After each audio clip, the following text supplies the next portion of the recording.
Let's have the finalists. There we go. Let's have the finalists, please. Thank you, Rachel. Finalists winner. And I'm pleased to announce the winner of the contribution to the Tourism with the USA Award is Kanakiwi Limited. Congratulations.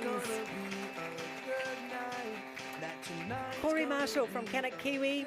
The judges said this was a really tough decision, as you saw, right? Because all the finalists are making a significant contribution to Tourism with the USA, all very good content creation as well. Kanakiwi specialises in tourism and travel trade marketing and PR strategies in key markets of Australia, New Zealand and for Canada. Corey Marshall, congratulations. A few words from you, please. Kia ora and good evening. I was fortunate 20 years ago to meet my wife, the Kiwi that you saw on the screen, in tourism. She was working for House of Travel here in New Zealand. Yeah, you know her. Karen's as big a part. She just didn't want to come up with me tonight, but she's as big a part of our business as I am. And so we celebrate this together. But if you heard the shouts at the back, it's because we fill the top of the plane on a leisure basis, and it's a real relationship-driven industry. I walked in tonight, and I saw a lot of people in the lobby. Shaking hands and having good chats, but if you look, you could tell the tourism people because we all hugged each other. We deal in hug currency and friends and relationships, and I want to congratulate Chris as well, a real great mate and a big part of our industry to be a finalist. So thank you, and I'll sit down. Come and have a seat. Congratulations, congratulations. When I watched your initial video, I thought, great that you're based here, fantastic you're based here, but you don't have to be. Why did you choose to be based in Auckland? A lot of your competitors are based in Australia. Yeah, I think you heard it in Chris's video as well, but we choose to be based here, obviously, because we want to grow our kids here, but for our US-based clients, we're 2 hours closer in time zone to the US. All of our competitors are based in Sydney for the most part, so we're real fortunate. It also means that all that US investment comes into New Zealand first, and then we get to dictate on which side of the Tasman we get to spend it. So New Zealand wins a lot of the time with us being based here. And fantastic. You also had an amazing event recently, which you're most proud of, and we saw that in your video, the East Coast Trade Mission event. Tell me a little bit about that. What did you do? How many numbers? And what was the goal of that? Yeah, really quickly it flashed there, but so we brought Boston, Philadelphia, and Washington, D.C., the CEOs of those organizations to New Zealand. We started our mission here. We spent more time in New Zealand than we did in any other part of Australia.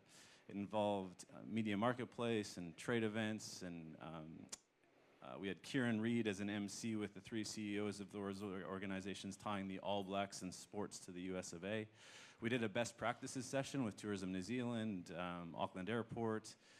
We brought in the best in AI in this country into a session with the CEOs of those organizations to talk about best practices and sharing. And so we started here. It was impactful, and it was so impactful that they're going to talking about already coming back in 2025.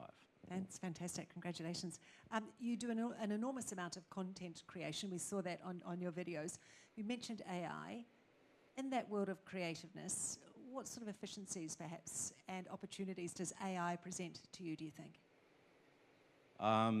If you're not using AI, then you're not being as efficient as you possibly can, especially in tourism marketing. It's not something to be scared of. It's something we need to embrace, and I think that's the real picture in all of this.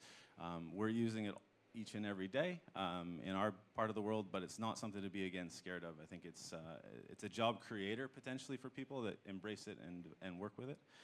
In content creation, you guys saw Aisha Scott. Who knows who Aisha Scott is? She's a lovely lady from, you guys know? Below Deck? How old are we in this room?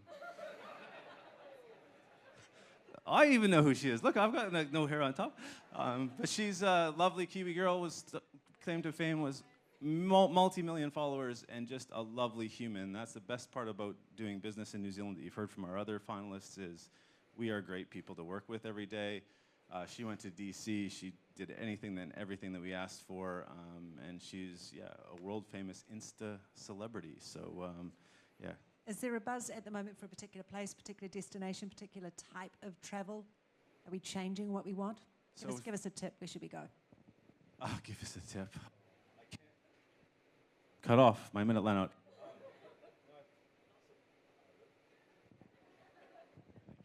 out. No top tips other than the U.S. is on fire. New Zealand is one of the largest markets in the world to go skiing in Utah.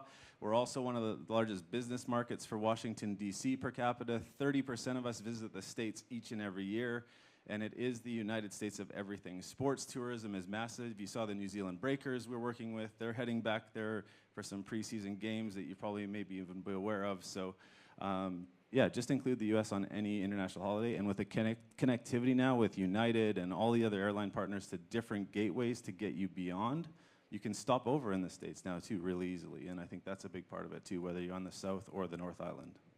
Corey Marshall from Kana Kiwi, congratulations. Thank you. Thank you very much.